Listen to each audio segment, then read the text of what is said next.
I showed up to my wife's law firm opening party only to see everyone laughing and pointing. Testron husband is here. Then my wife handed me an envelope. The first job of my firm is our divorce, sign, and leave. So I walked away, quietly canceled every payment, party, trip, and pulled out my $20 million investment to her firm. Minutes later, my phone lit up with 456 missed calls, and someone showed up at my door. You know what they say about karma? Sometimes she's a patient bitch who takes her sweet time. But tonight, as I'm walking into the Hilton atrium wearing my best Tom Ford suit and a smile that could sell ice to Eskimos, I have no clue that karma's about to clock in for overtime. The place is absolutely buzzing. Crystal chandeliers casting rainbow prisms across marble floors that probably cost more than most people's cars. I can smell success in the air, mixed with overpriced champagne, and that particular brand of arrogance that only comes from lawyers who think they've made it big. The irony? Every damn penny of this extravaganza came from my bank account. I'm Marcus Hale, 42 years old, and I've got that self-made swagger that comes from turning a small tech startup into a multi-million-dollar empire while everyone else was still figuring out how to use email without accidentally hitting reply all. Tonight's supposed to be the grand opening of Hale and Winters LLP, my wife's dream law firm that I've been bankrolling like some kind of legal sugar daddy. As I make my way through the crowd, nodding at faces I recognize from country club dinners and charity galas, I'm actually feeling pretty damn good about myself. This is my moment too, right? I mean, without Marcus Hale's deep pockets, there wouldn't be any Hale and Winters LLP. There wouldn't be this fancy party with its ice sculptures and champagne fountains that look like they belong in a Vegas hotel lobby. But then I hear it, this snide little comment that cuts through the party chatter like a knife through butter. Some young associate, probably fresh out of law school and still wet behind the ears, leans over to his buddy and says with a smirk, well, looks like the test-run husband is here. Test-run husband. The words hit me like a slap across the face, but I keep walking, keep smiling, because that's what you do when you're Marcus Hale. You don't let some nobody in a cheap suit see you sweat. But inside, something cold and sharp is starting to twist in my gut. I scan the room looking for Clara, and there she is, my wife of 8 years, standing at the podium like she owns the world. And damn it, she looks absolutely stunning. Her dark hair is pulled back in this perfect chignon that probably took her stylist 2 hours to achieve, and she's wearing that diamond necklace I bought her for our anniversary last year. The one that cost more than most people make in a decade. She's glowing under those chandelier lights, fielding congratulations and air kisses from everyone who matters in the New York legal scene. Judge Robert Winters, her father and one of the most powerful men in the city's judicial system, is beaming with pride from his front row seat. Victor Cross, her business partner and the guy I've been writing checks to for the past 2 years, is standing just off to the side, looking smug as hell in his custom-tailored Armani. Clara catches my eye and smiles, but something's off. It's not the warm, genuine smile I fell in love with all those years ago. This one's different, calculated, like she's already rehearsed what comes next. She taps her champagne glass with a silver spoon, and the room falls silent. Every face turns toward the podium. Every conversation stops mid-sentence. You could hear a pin drop in this place, which is saying something considering we're in the middle of Manhattan.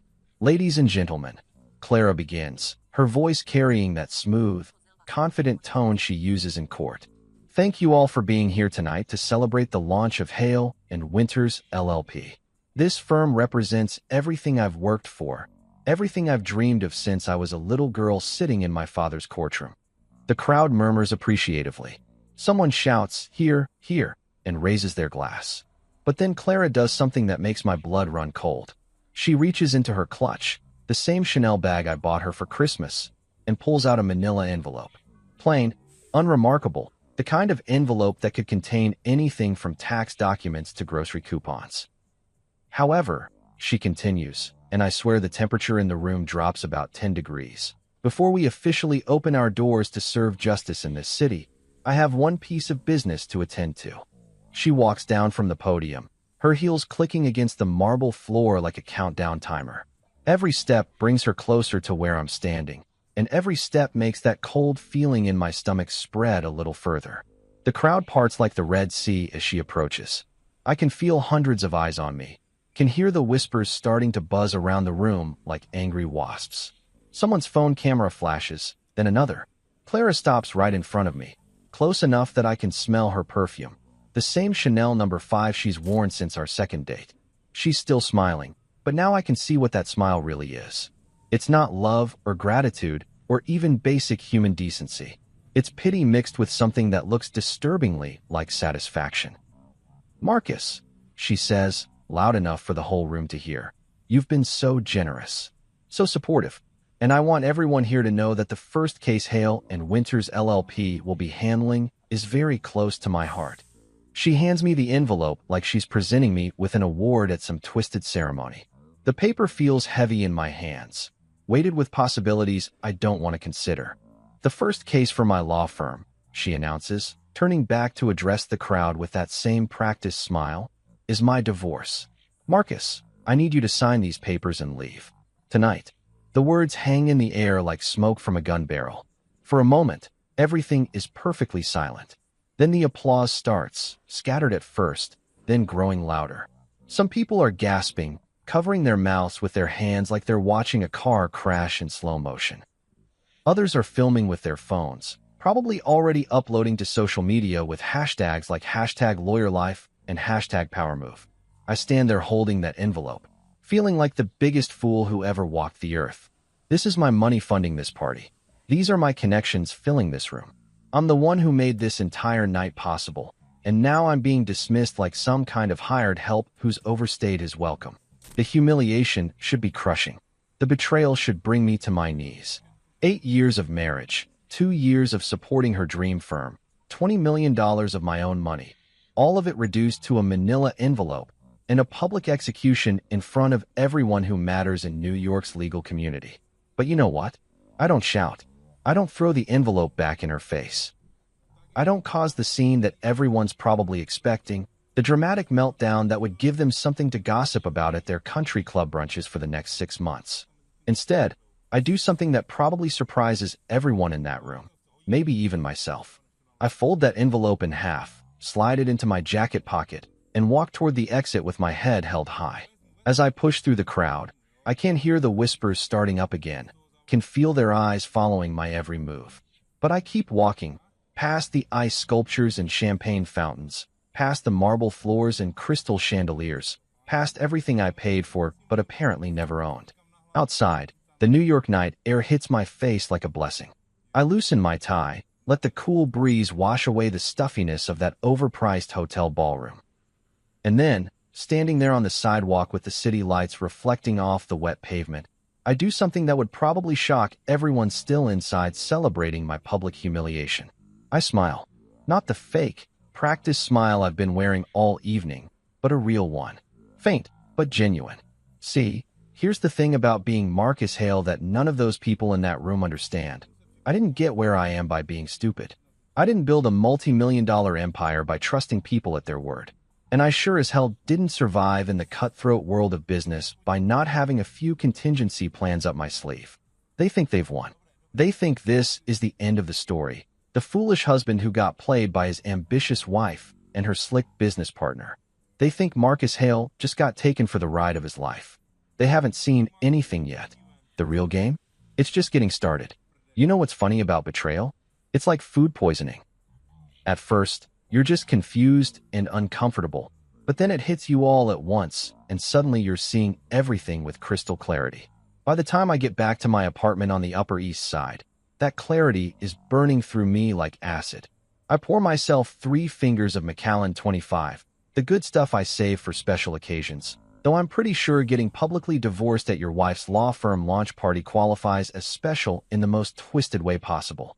The amber liquid burns going down, but it's nothing compared to the fire that's been building in my chest since I walked out of that circus.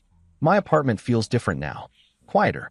All those little touches that screamed successful married couple, the matching throw pillows Clara insisted on, the wedding photos in their expensive frames, the abstract art she picked out because it was investment pieces. Now they just look like props from a play I didn't know I was starring in. But I'm not here for a pity party. I've got work to do. I head straight to my study, past the floor-to-ceiling windows that offer a million-dollar view of Central Park. Most people think the view is what makes this room special, but they'd be wrong. The real magic is behind the custom-built bookshelf, where a hidden panel slides away to reveal my private safe. This isn't some dinky hotel room safe where you stash your passport and a few $100.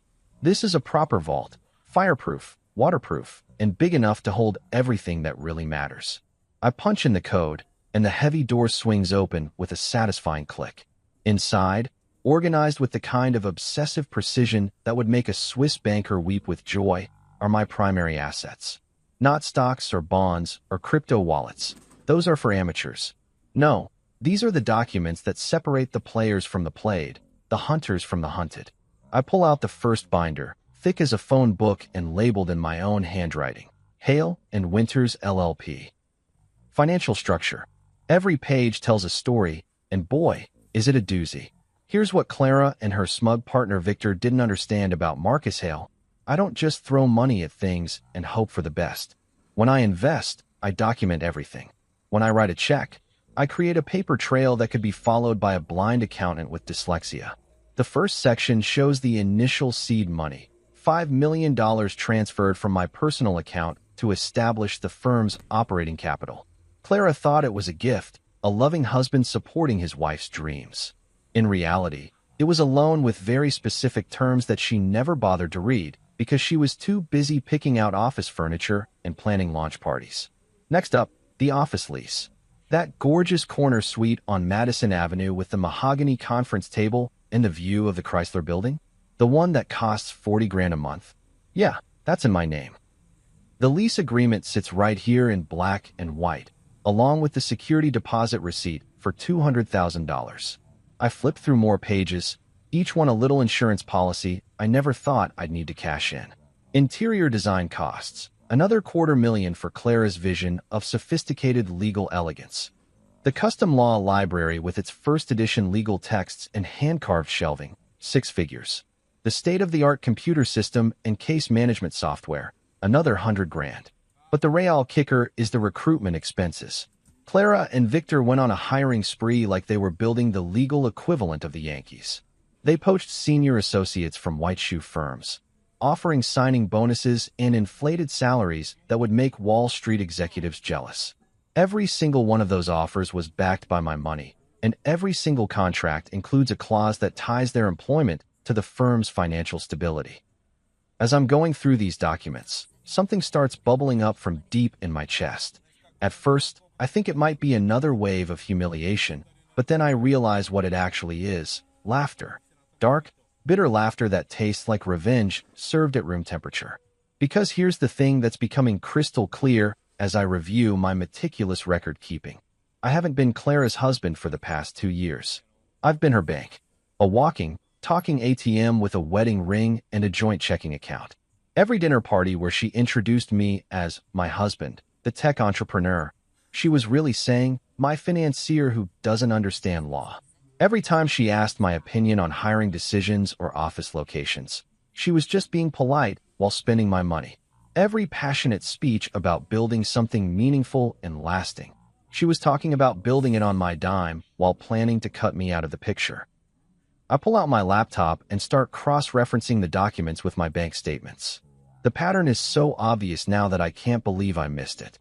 Every major expense for the firm coincided with Clara working late nights, taking client dinners that always seemed to include Victor, and coming home with that glow that I stupidly thought was professional satisfaction. $20 million. That's what the grand total comes to when you add up every check, every wire transfer, every credit card payment I've made to support Hale and Winters LLP.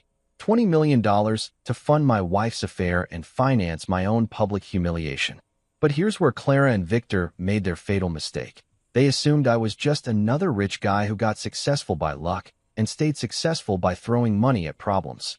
They thought I was the kind of Mark who signs papers without reading them and trusts people because it's easier than being suspicious. They clearly never did their homework on how Marcus Hale actually operates. Every single one of these transactions was structured as a business investment, not a marital gift.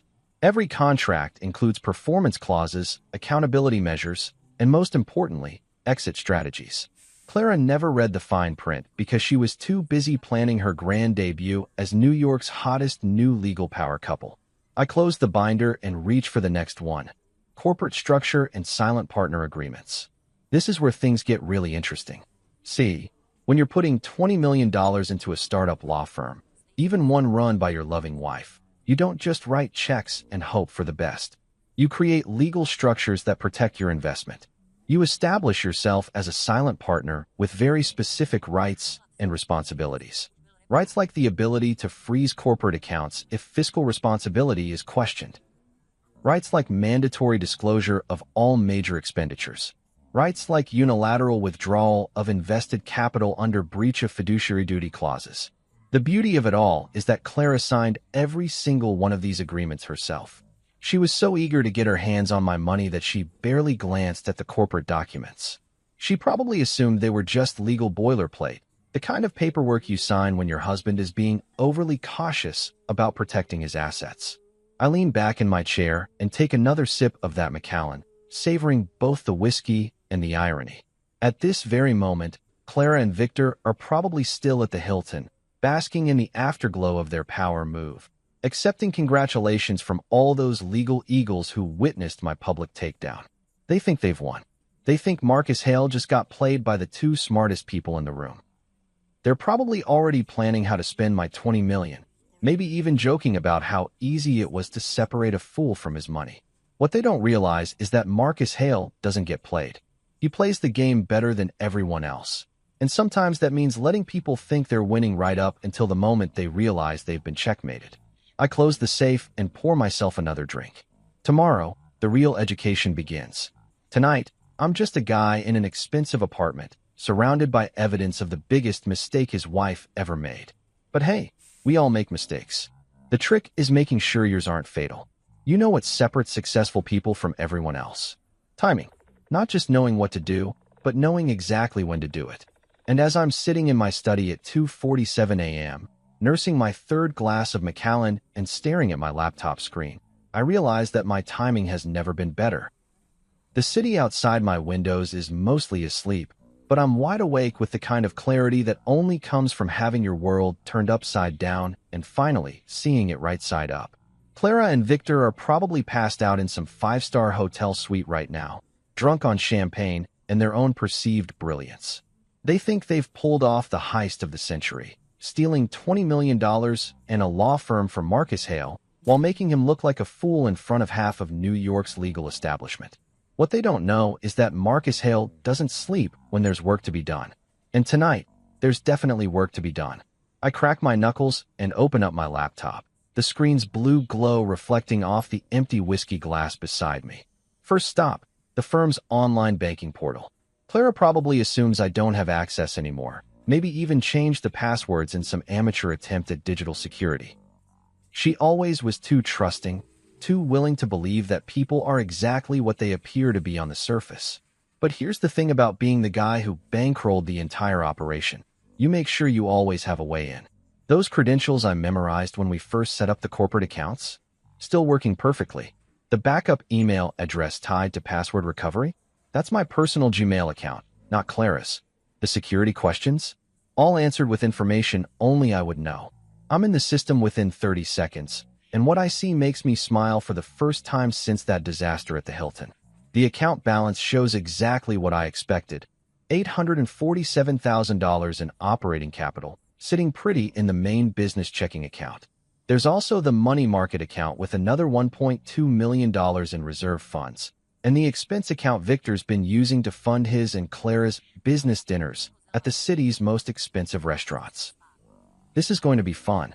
I start with the smallest moves first, the kind of financial adjustments that won't trigger any immediate red flags, but will definitely cause some interesting conversations come Monday morning. The automatic payment system that handles the firm's monthly expenses, office lease, utilities, cleaning service, coffee suppliers, gets a little adjustment. Not canceled, mind you, just temporarily suspended due to account verification requirements. Next up, the vendor payments. That fancy catering company that provided tonight's champagne fountain and caviar service? Their invoice payment just got frozen pending financial review. The florist who created those elaborate centerpieces? Same deal.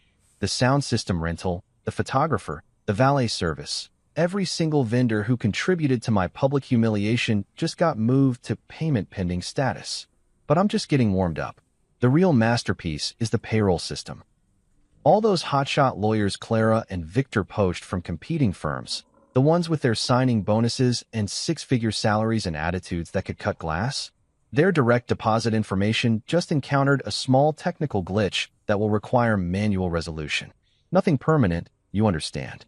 Just a temporary hiccup that might make their mortgage payments a little more interesting this month. I lean back in my chair and take another sip of whiskey, savoring the smooth burn as much as the elegant simplicity of what I'm doing. This isn't some dramatic corporate raid with hostile takeovers and screaming board meetings. This is surgical precision, the kind of quiet destruction that happens in spreadsheets and database queries while the targets sleep peacefully in their beds. But the real coup de grace is still coming. I navigate to the investment management section of the portal where the crown jewel of my financial architecture sits waiting. My silent partner withdrawal clause. It's buried in subsection 7.3 of the corporate partnership agreement, the part that Clara's lawyer probably skimmed over because it looked like standard boilerplate language. What it actually says, in very precise legal terminology, is that any partner who contributed more than 75% of the firm's initial capitalization has the right to immediate asset recovery in the event of material breach of fiduciary responsibility or dissolution of partnership confidence. $20 million in, Clara's public divorce announcement at the firm's launch party. Victor's smirk as he watched me get handed those papers. I'd say that qualifies as material breach of just about everything. I click through the withdrawal process, each screen asking me to confirm that yes, I really want to do this, and yes, I understand the consequences, and yes, I'm absolutely certain. The system is designed to make you think twice, to give you multiple opportunities to back down from what it knows is going to be a financial nuclear option. But Marcus Hale doesn't back down. Not when he's been played. Not when he's been humiliated. And definitely not when he's got 20 million reasons to make his point crystal clear. The final screen is beautiful in its simplicity. Withdrawal request submitted. Funds will be transferred within 24 to 48 business hours, pending final documentation review. Below that, a number that makes my heart skip a beat, $20 million. $20 million, about to disappear from Hale and Winters LLP's accounts like morning mist in the summer sun. I hit submit and lean back to watch the digital wheels start turning. Somewhere in the depths of the banking system's servers, electronic signals are already starting to flow, beginning the process that will transform Clara's dream firm from a powerhouse startup into a very expensive pile of legal documents. The beauty of it all is the timing. It's Saturday night, or Sunday morning, technically.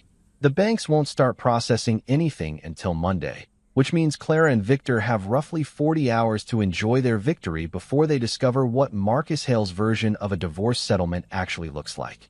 I pour myself one more glass of that Macallan and walk over to the floor-to-ceiling windows overlooking Central Park.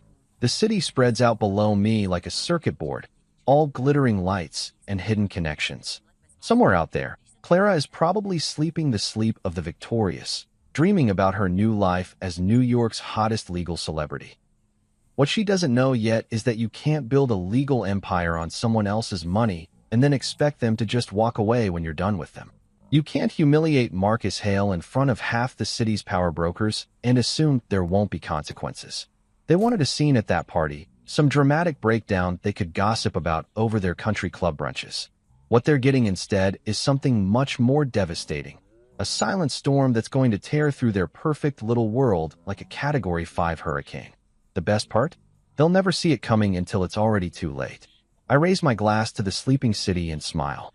Monday morning is going to be very, very interesting. Monday morning hits New York City like a freight train, and I'm sitting in my kitchen sipping Colombian coffee that costs more per pound than most people spend on groceries, watching the sunrise paint the sky in shades of orange and pink. It's shaping up to be a beautiful day, the kind that makes you grateful to be alive and absolutely thrilled to be Marcus Hale. My phone has been buzzing since about 6:30 a.m., lighting up like a Christmas tree with incoming calls, texts, and voicemails. The caller ID reads like a who's who of people who suddenly need to talk to me very, very urgently. Clara, 47 missed calls and counting. Victor Cross, 12 calls, each one probably more desperate than the last, and a parade of board members, investors, and vendors whose names I recognize from the very expensive party they threw on Saturday night. I ignore every single one of them. There's something deeply satisfying about having information that other people desperately need while maintaining complete radio silence. It's like being the only person with an umbrella in a thunderstorm. You can choose who stays dry and who gets soaked to the bone. My doorman's voice crackles through the intercom at exactly 10 a.m., right on schedule. Mr. Hale, sir. There's a young lady here from the law firm. Says it's urgent. Name's Sophie something. Sophie Lang. Clara's assistant, fresh out of college and probably making 30 grand a year to fetch coffee and manage calendars for people who think they're changing the world. Poor kid probably has no idea she's about to become a messenger in the most expensive game of chess New York has seen all year. Send her up, Frank, I tell the intercom, then settle back into my leather chair with my coffee mug and the morning edition of the Wall Street Journal.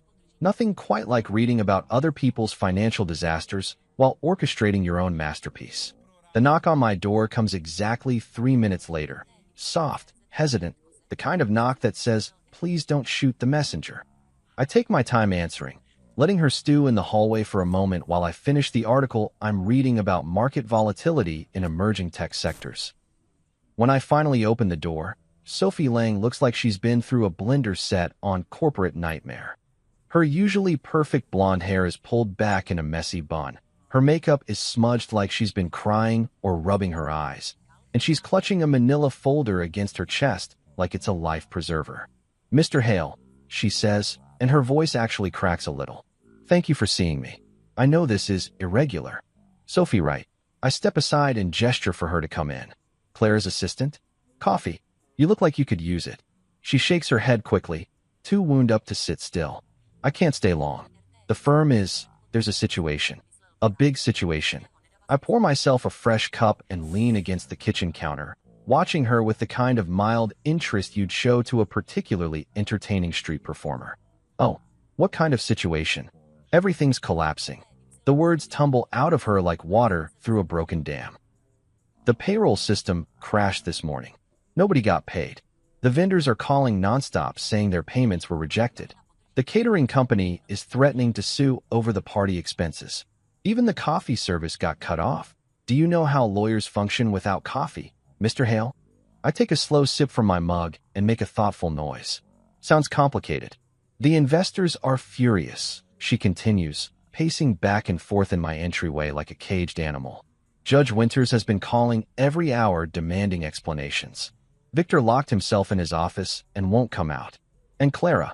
She stops pacing and looks at me with eyes that are definitely on the verge of tears.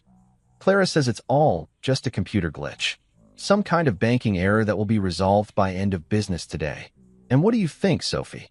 She bites her lower lip, clearly wrestling with whether to speak her mind to the man who just got publicly divorced by her boss.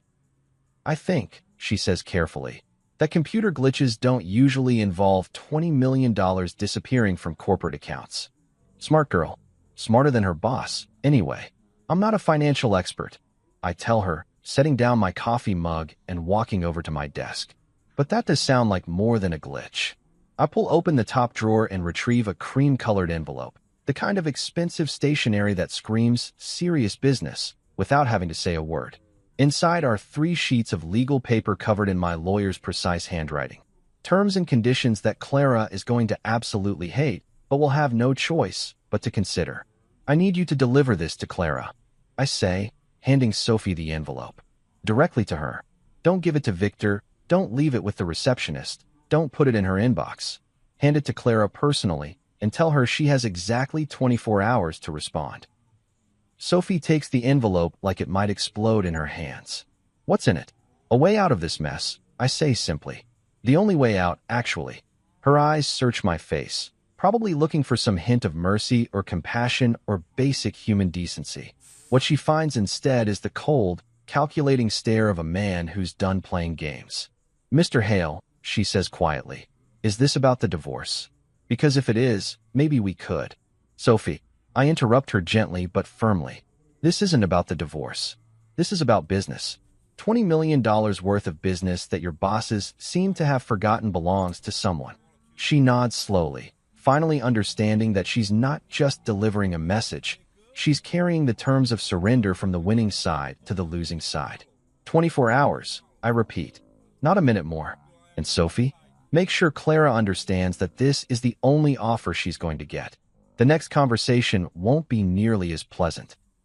After she leaves, I walk back to my kitchen window and look out at the city below.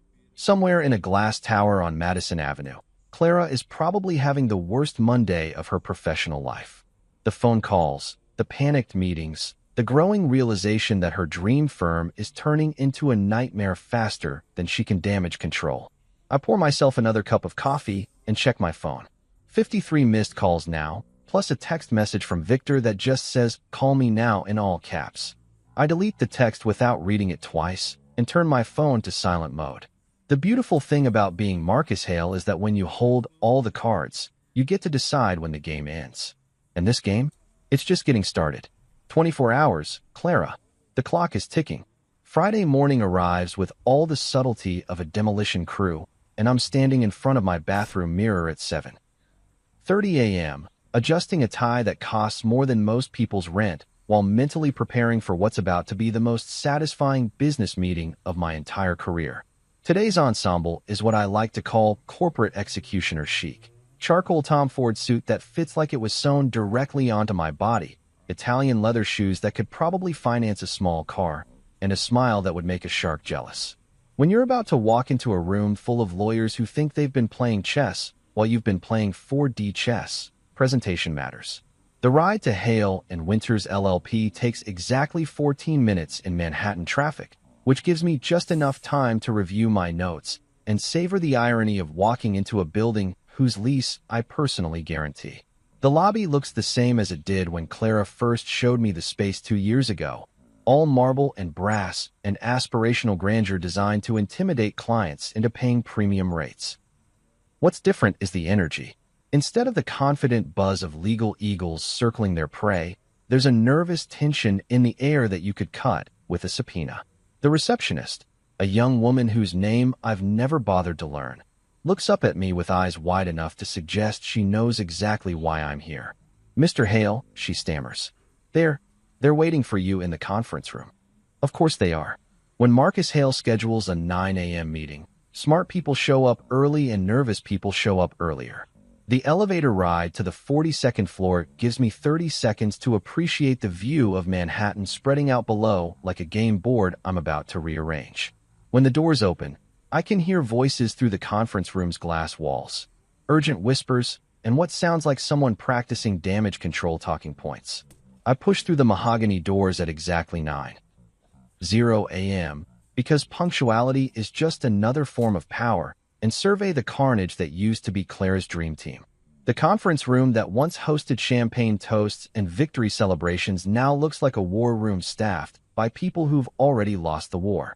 Elaine Porter, the senior counsel who Clara poached from a white shoe firm with promises of partnership and prestige, is sitting at the far end of the table staring at her coffee cup like it might contain answers to questions she's afraid to ask. 2 junior associates, whose names I've never bothered to learn, are huddled together near the window, probably calculating how quickly they can update their LinkedIn profiles and start sending out resumes. The firm's accountant, a nervous little man who always looks like he's apologizing for existing, has spreadsheets spread out in front of him like tea leaves he's trying to read for signs of financial salvation. And then there's Clara, sitting at the head of the table in the same chair where she used to hold court during partners' meetings, looking like she hasn't slept since our conversation 3 nights ago. Her usually perfect appearance has been replaced by the kind of frazzled desperation that comes from trying to hold together something that's determined to fall apart. But the most telling detail in the entire room is the empty chair where Victor Cross should be sitting. "Where's your partner?" I ask, settling into the seat directly across from Clara with the kind of casual confidence that says I belong here more than anyone else in the room. "Victor is indisposed," Clara says carefully. "He's been dealing with some personal issues since Monday." Personal issues. That's a polite way of saying Nervous breakdown brought on by the sudden realization that he's been screwing around with someone else's wife while spending someone else's money. Word around the legal community is that Victor hasn't left his apartment since Tuesday, surviving on Chinese takeout and what I imagine is a steady diet of panic attacks.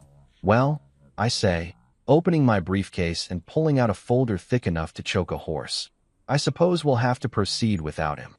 I spread the documents across the mahogany table like a dealer shuffling cards, each page representing another nail in the coffin of Clara's legal empire.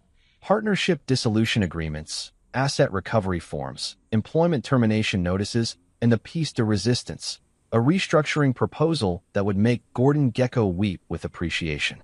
As you all know, I begin, addressing the room with the kind of calm authority that comes from holding all the cards. Hale and Winters LLP is currently experiencing what we might charitably call a cash flow problem. Elaine Porter finally looks up from her coffee cup. Mr.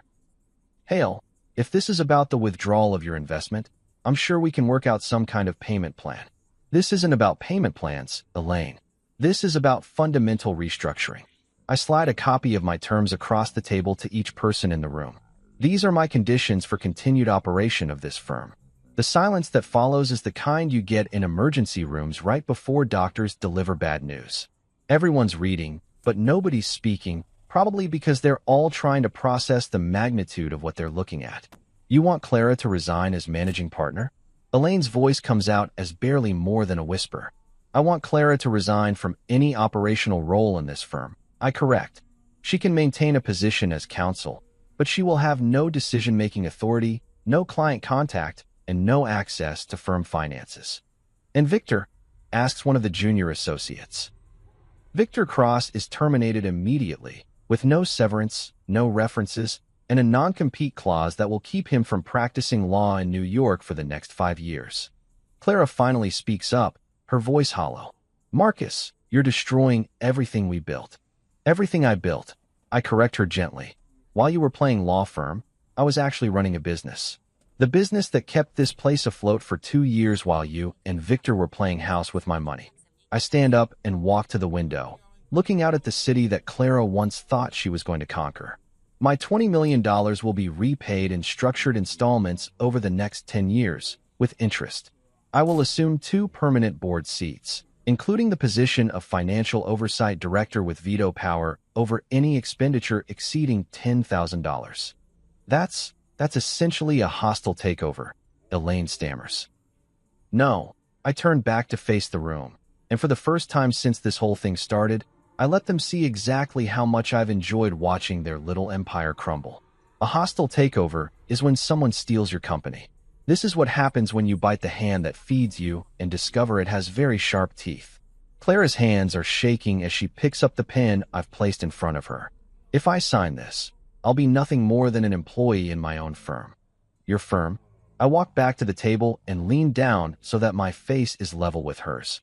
Clara, this stopped being your firm the moment you decided to serve me divorce papers at a party I paid for.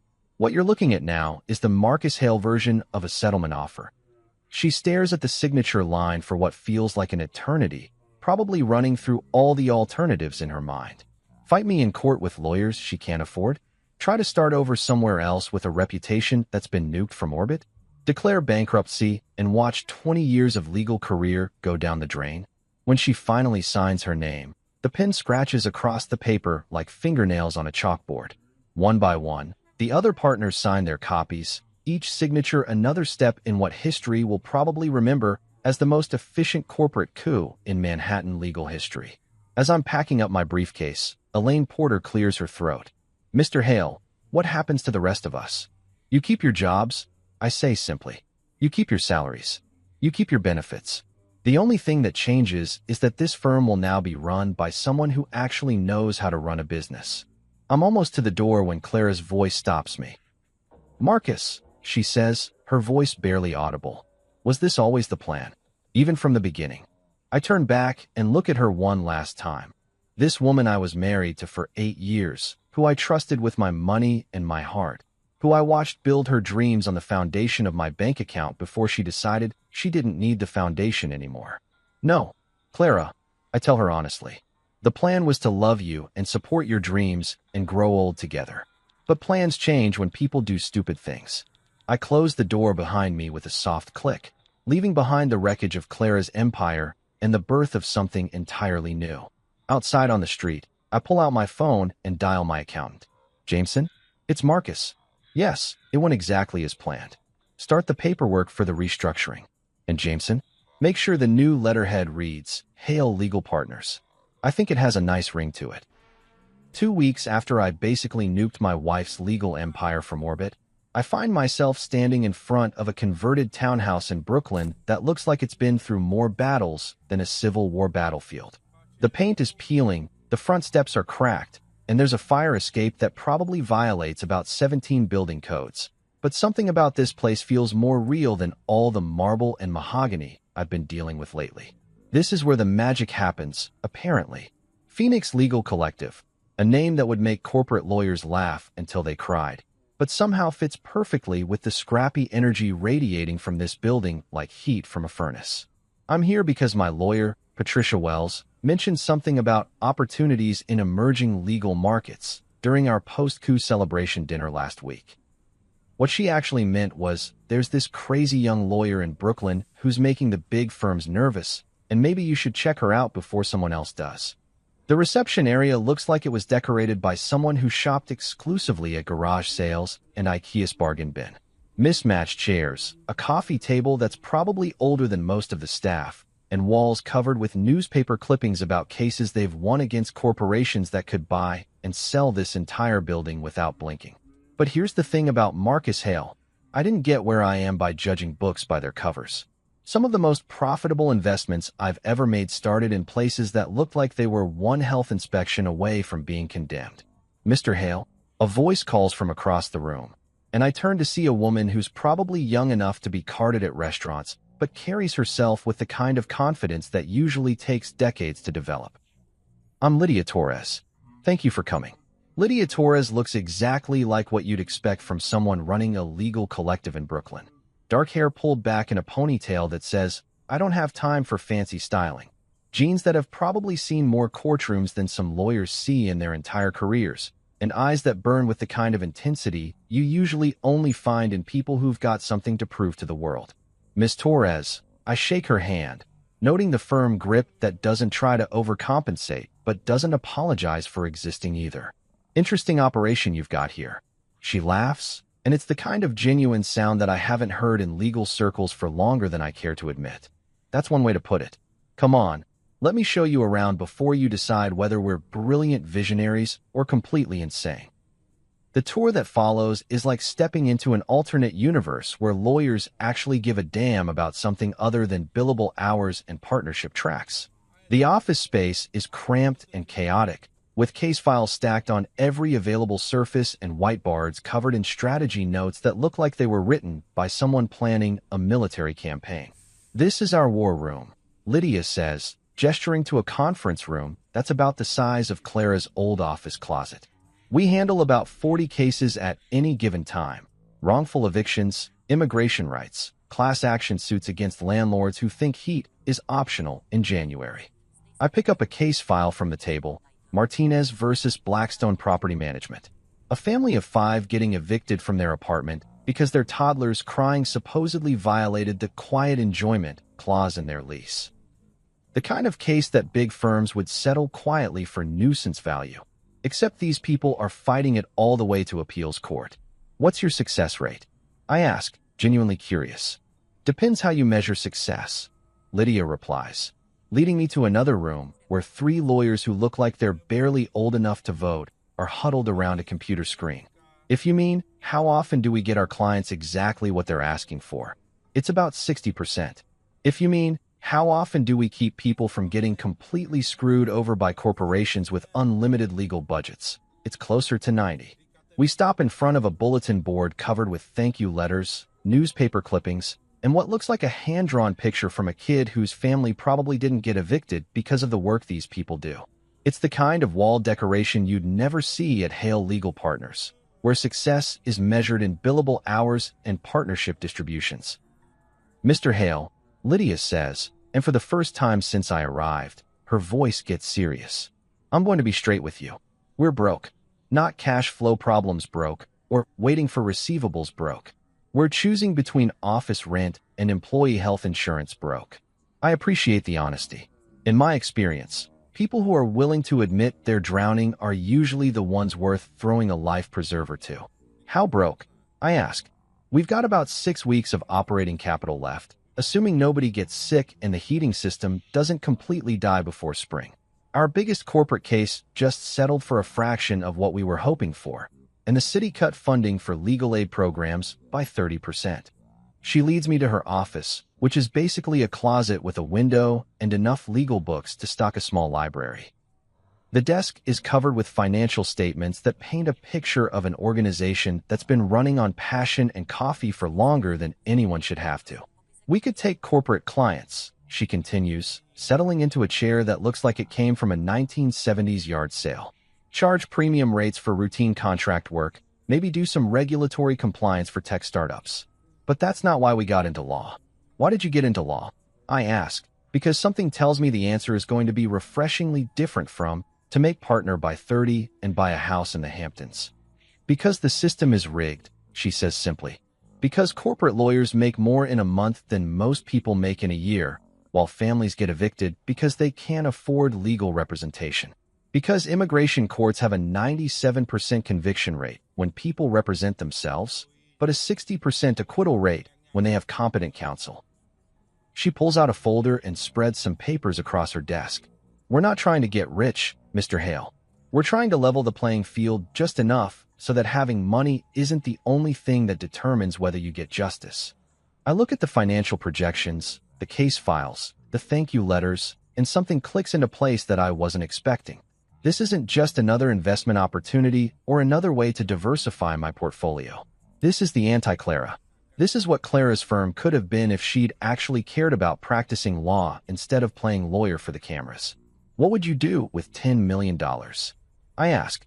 Lydia's eyes widen like I just asked her what she'd do if aliens landed on the courthouse steps. 10 million? Are you serious? Dead serious. 10 million in seed funding, in exchange for 40% equity and a board seat. What would you build? She doesn't hesitate, which tells me she's been thinking about this conversation long before I walk through her door. Expand to all 5 boroughs. Hire 20 more attorneys. Create a training program for law students who want to do public interest work but can't afford to take unpaid internships. Set up a legal clinic in every neighborhood where people can get real advice instead of just forms to fill out. And change the game. Make it so that having a corporate legal team doesn't automatically mean you win. Level the playing field so that justice isn't just for people who can afford it. I pull out my checkbook. Yes, I still carry an actual checkbook because some things are too important for electronic transfers, and write out a number that makes Lydia's eyes fill with tears. $10 million. Not a loan with complicated terms and performance clauses. Not an investment with exit strategies and profit-sharing agreements. Just seed money for someone who wants to fight the good fight and actually has the balls to do it. Mr. Hale, she says, staring at the check like it might disappear if she blinks. You've just saved us. You've saved everything we're trying to build here. No, I tell her, standing up and shaking her hand again. You've saved me. I've been so busy playing corporate games that I forgot what it feels like to invest in something that actually matters. As I'm walking back to my car, I pull out my phone and dial Patricia Wells. Patricia? It's Marcus. Remember that emerging legal market opportunity you mentioned? Yeah, I just wrote them a check for $10 million. And Patricia, this isn't about revenge anymore. This is about building something real. For the first time since this whole mess started, I'm not thinking about Clara or Victor or the smoking ruins of Hale and Winters. I'm thinking about what comes next, and it feels a hell of a lot better than looking backward. 3 weeks after I basically adopted a scrappy legal collective in Brooklyn like some kind of philanthropic sugar daddy, Clara calls me with a proposal that's about as appealing as a root canal performed by a drunk dentist. She wants to meet for coffee to discuss our public narrative, which is PR speak for help me figure out how to spin this disaster so I don't look like a complete idiot.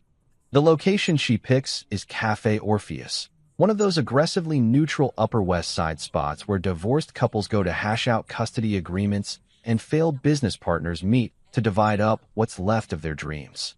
It's the kind of place that serves $15 avocado toast and has enough ambient noise to cover heated conversations without making them sound like Jerry Springer episodes. I arrive exactly on time because punctuality is just another form of psychological warfare, and find Clara already sitting at a corner table with her laptop open and what looks like a legal pad covered in talking points.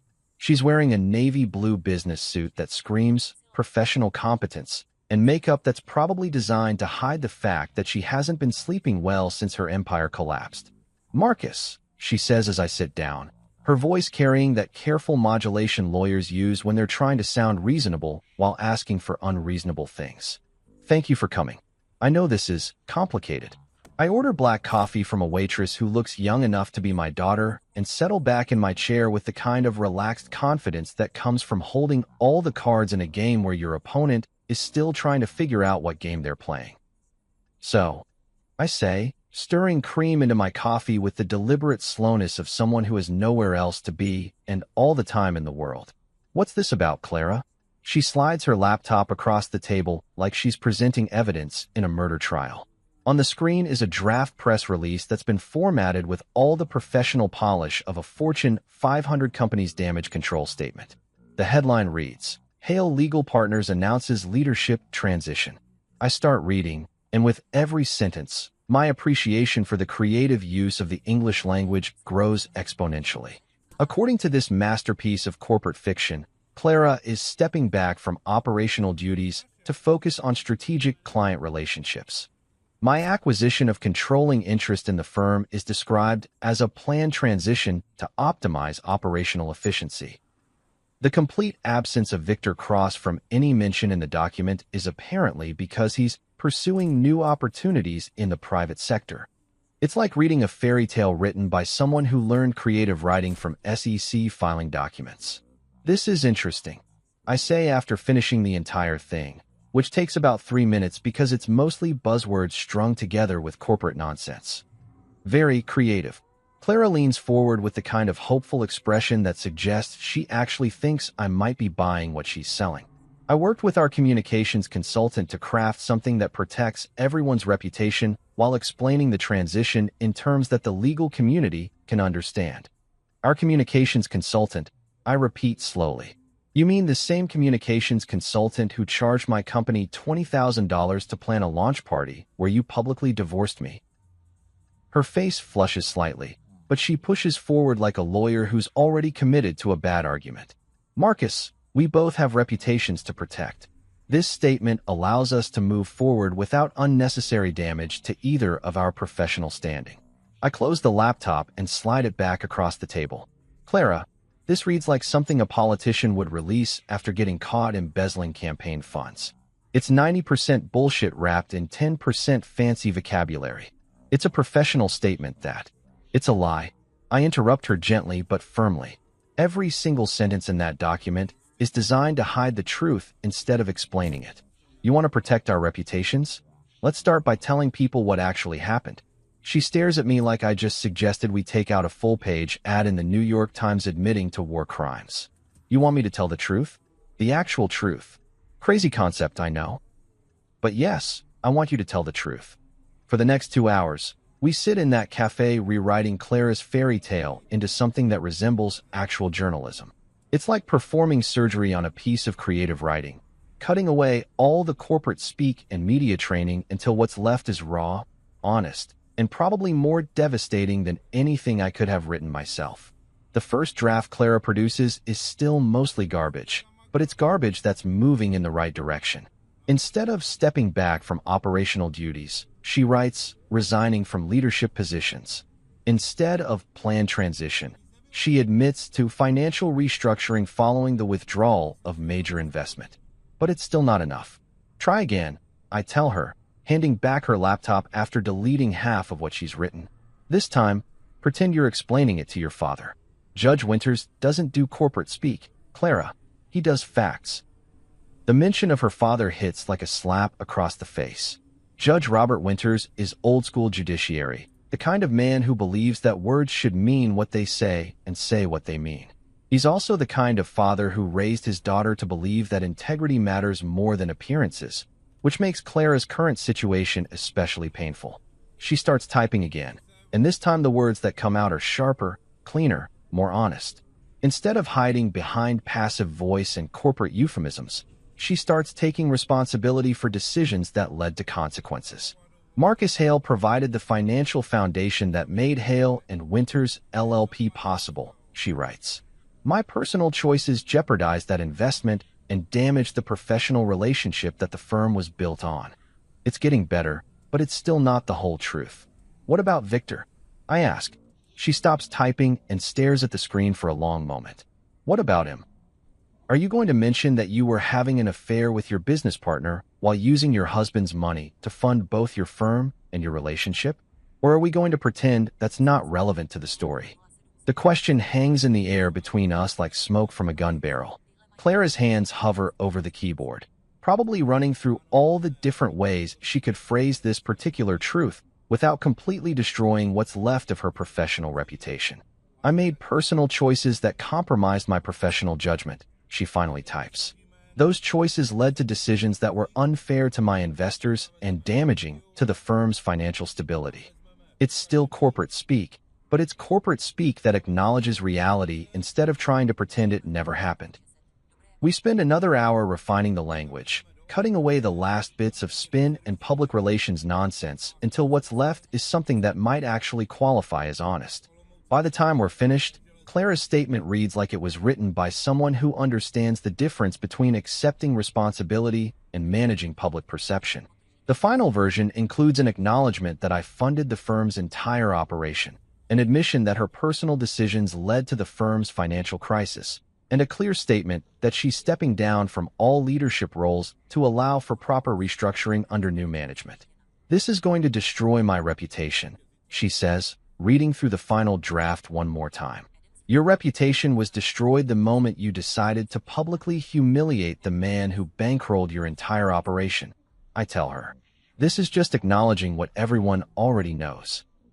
She stares at the screen for another long moment, probably weighing the cost of honesty against the price of continued deception. Then, without any fanfare or dramatic speeches, she hits schedule and sets the statement to go live on the firm's website and social media accounts tomorrow morning at 9 a.m. There, she says, closing the laptop with a finality that sounds like a coffin lid slamming shut. The truth as requested. The truth as required. I correct her. This should have been your first instinct, not your last resort. As I'm getting ready to leave, Clara reaches across the table and touches my hand for just a moment. Marcus, for what it's worth, I never wanted it to end like this. I know, I tell her honestly, but wanting something and working for it are two very different things. You wanted to have your cake and eat it too. I wanted a wife who understood that marriage is supposed to be a partnership, not a business transaction. Outside the cafe, I pull out my phone and call Patricia Wells. Patricia? It's Marcus. Clara's releasing a statement tomorrow morning. Yes, it's honest. No, she's not going to like the reaction. And Patricia? Make sure our media people are ready to field calls. Tomorrow's going to be interesting. Somewhere in the back of my mind, I can already hear the phones ringing at law firms across Manhattan as the Legal Gossip Network processes the news that Clara Winters Hale just admitted to imploding her own firm through spectacular professional misconduct. Tomorrow morning, the truth finally gets to see daylight. And after months of living in Clara's carefully constructed fantasy, that feels like a victory all by itself. You know what's funny about the truth? It spreads faster than gossip and hits harder than a freight train carrying lawsuits. Clara's statement goes live at exactly 9 a.m. on a Tuesday morning, and by 9:15, my phone is buzzing like an angry hornet's nest with calls from reporters, lawyers, and probably half the legal establishment in Manhattan who suddenly want to know everything about Marcus Hale. I'm sitting in my apartment, nursing my second cup of Colombian coffee and watching the sunrise paint Central Park in shades of gold and possibility when the first call comes in. It's from Legal Times, then Above the Law, then something called Manhattan Law Weekly that I'm pretty sure didn't exist yesterday, but apparently has very strong opinions about corporate restructuring in boutique firms. The best part? I don't answer a single one of them. Instead, I pour myself another cup of coffee and settle in to watch the digital wildfire spread across social media like spilled gasoline meeting a lit cigarette. LinkedIn explodes with hot takes from lawyers who want everyone to know they saw this coming all along. Twitter becomes a battlefield between people who think Clara got what she deserved and people who think I'm some kind of corporate monster for pulling my own money out of a business run by people who betrayed me. By noon, the story has made it to the front page of the New York Law Journal with a headline that reads, "Power Couple's Public Divorce Exposes Law Firm Financial Crisis." The article includes quotes from sources close to the situation who apparently have very detailed knowledge of my personal finances and very strong opinions about my character. But here's the thing about being Marcus Hale. When you've already won the war, watching people argue about the battle tactics is just entertainment. The real fun starts around 2 p.m. when my email inbox begins filling up with opportunities that would have seemed impossible just 6 months ago. Columbia Law School wants me to guest lecture on entrepreneurial finance in legal startups. The New York State Bar Association is asking if I'd be interested in serving on their ethics committee, which is either ironic or perfectly appropriate, depending on your perspective. 3 different nonprofit organizations want to discuss potential partnerships, and someone from the mayor's office is asking if I'd consider joining an advisory board on small business development. It's like watching your reputation get rebuilt in real time, except this time it's being built on a foundation of honesty instead of carefully managed public relations.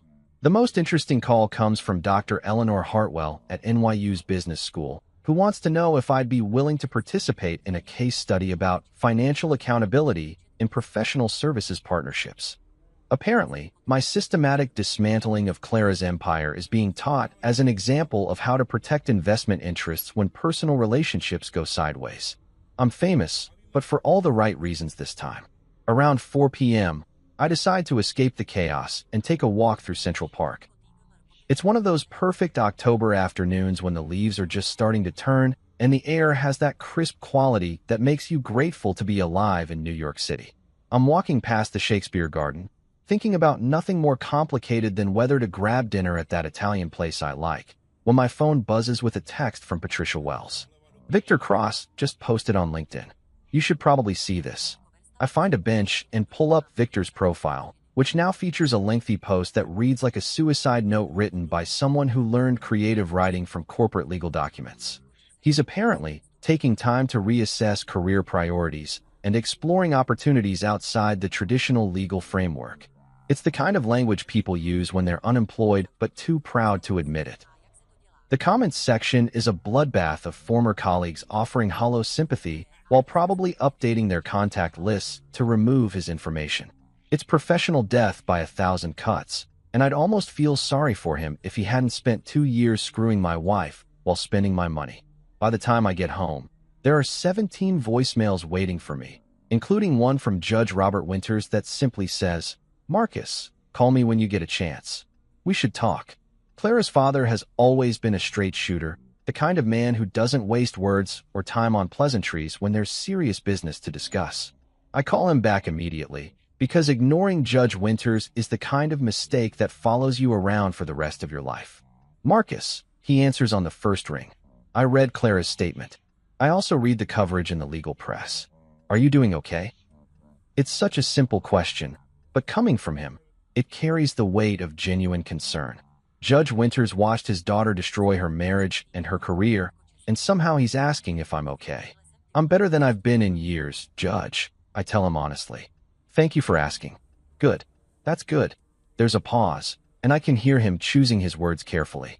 "Marcus, I want you to know that what Clara did, the way she handled this situation, that's not how I raised her. That's not the kind of person I thought she was. People change, Judge. Sometimes they show you who they really were all along. Maybe so, but I want you to know that you handled this with more class than most men would have shown. You could have destroyed her completely, and you didn't." After I hang up, I realize that Judge Winters is right. I could have destroyed Clara completely. I could have made sure she never practiced law again, could have turned her into a cautionary tale that law students study for decades.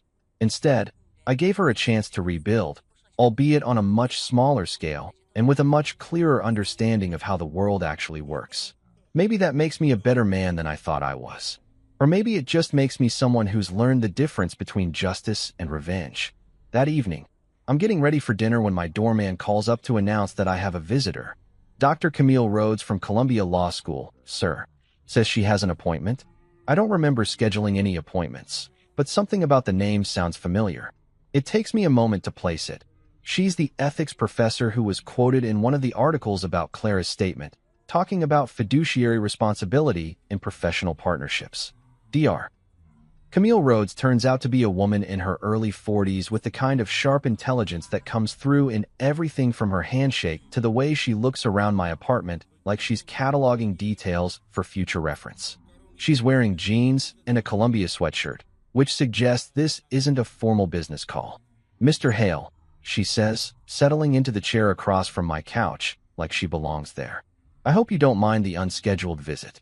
I was in the neighborhood, and I've been following your situation with great interest. Academic interest? I ask, pouring 2 glasses of wine because something tells me this conversation is going to require alcohol. Professional and personal, she admits. What you did to Hale and Winters, the way you structured your withdrawal, the legal mechanisms you used to protect your investment, it's brilliant. Ethically sound, legally airtight, and more elegant than anything I've seen in 20 years of studying corporate accountability. We talk for 3 hours about everything from business ethics to the future of legal education. And by the time she leaves, I realize 2 things. First, that I haven't had a conversation this intellectually stimulating since before Clara and I got married. And second, that Dr. Camille Rhodes has the kind of smile that makes you want to figure out what makes her laugh. As I'm cleaning up the wine glasses, I catch myself smiling for no particular reason except that for the first time in years, the future feels like something worth looking forward to instead of something to survive. Tomorrow, I start teaching a seminar at Columbia on entrepreneurial finance. Next week, I'm meeting with the Phoenix legal team to discuss expansion plans. And sometime soon, I might just ask Dr. Camille Rhodes if she'd like to continue our conversation over dinner. The war with Clara is over, and I won. But more importantly, I'm finally ready to start building something new. 6 months after the spectacular implosion of what used to be Clara's legal empire, I'm sitting in my new apartment on the Upper West Side, grading papers from my Columbia Law School seminar on entrepreneurial finance, when the FedEx courier shows up with a package that's about to close the final chapter of the Marcus Hale revenge story. The apartment is smaller than my old place. No marble countertops or floor-to-ceiling windows overlooking Central Park, but it gets sunlight. Real, honest-to-God sunlight that streams through normal-sized windows and makes everything feel warm and alive instead of like a museum exhibit designed to impress people I never really liked anyway. The FedEx envelope is addressed in handwriting I recognize immediately, even though it's been months since I've seen Clara's distinctive cursive. No return address, but the Portland postmark tells me everything I need to know about how far she's fallen from the Manhattan legal scene she once thought she was going to conquer. I pour myself a cup of coffee, regular coffee, not the $20 a pound Colombian stuff I used to drink because expensive was supposed to mean better, and settle into the reading chair I bought from a furniture store in Queens instead of some boutique showroom where they charge extra for the privilege of being condescended to by interior designers. The letter inside is written on plain white paper, the kind you can buy at any drugstore, and it's only 1 page long. But sometimes 1 page is enough to say everything that needs saying. Marcus, asterisk. I moved to Portland 3 months ago. I know that probably doesn't surprise you. Everyone in the New York legal community knows by now that Clara Winters Hale is persona non grata east of the Hudson River, asterisk. I work at a nonprofit clinic now, helping people who can't afford lawyers navigate immigration cases and housing disputes. The pay is terrible. The office is in a strip mall between a nail salon and a tax preparation service, and I've never been happier to go to work in the morning, asterisk. I understand now what you tried to tell me that night in your apartment. I understand the difference between being respected and being famous, between building something real and building something that looks good in legal trade publications, asterisk. I spent 8 years married to a man who supported my dreams even when I didn't deserve his support, and I threw it all away because I thought I needed to prove something to people whose opinions shouldn't have mattered, asterisk. I know you probably don't want to hear from me. I know I have no right to ask for forgiveness or understanding or even acknowledgement that this letter exists, but I wanted you to know that I'm different now. Not better, necessarily, but different. Real, asterisk. The woman who served you divorce papers at that party was playing a character she thought she was supposed to be. The woman writing this letter is just Clara, trying to figure out how to live with the choices she made and the bridges she burned. Asterisk. I don't expect forgiveness. I just wanted you to know. Asterisk. Clara asterisk. I read the letter twice, then fold it carefully and slide it into the desk drawer where I keep important documents that I'm not ready to throw away but don't need to look at every day. Next to tax returns and insurance policies and the deed to this apartment that nobody helped me pick out because I'm perfectly capable of choosing my own goddamn living space. There's no anger in me anymore when I think about Clara. No bitterness or resentment or desire for further revenge. Just a kind of distant sadness for the woman she could have been if she'd figured out who she actually was before she tried to become someone else. The irony is that the Clara who wrote this letter, the one working in a strip mall legal clinic, making terrible money to help people who actually need help, that's the woman I fell in love with 10 years ago. That's the woman I would have supported and encouraged and built a life with if she'd existed anywhere except in my memory of who she used to be. But that woman disappeared somewhere between law school graduation and the first time someone called her a rising star in Manhattan legal circles. She got replaced by someone who cared more about appearances than reality, more about being seen as successful than actually doing work that mattered. Maybe Portland will give her a chance to find her way back to who she was supposed to be. Maybe working in that strip mall clinic will teach her the difference between having a career and having a calling. Maybe she'll figure out that respect has to be earned through actions, not bought with other people's money. Or maybe she won't. Maybe this is just another performance, another carefully crafted image designed to make me think she's learned something she hasn't actually learned. I've been fooled by Clara Winters before, and the smart money says I shouldn't trust anything she says or writes or claims to believe. But here's the thing about being Marcus Hale. I don't have to figure out whether Clara's redemption arc is real or fake. That's her problem to solve, not mine. My phone buzzes with a text from Camille Rhodes, Dr. Camille Rhodes, who turned out to be exactly as brilliant and funny and genuinely interesting as she seemed that first night she showed up at my door unannounced. We've been dating for 3 months now. If you can call it dating, when two middle-aged professionals grab dinner between teaching schedules and discuss constitutional law over wine like it's the most natural thing in the world. Dinner at 7? That new Ethiopian place in the village? Asterisk. I text back. Asterisk perfect. Just finished grading papers. Ready for food that doesn't come with student complaints about grade curves? Asterisk. Bring the good wine. I have news about the Phoenix Legal expansion. Asterisk.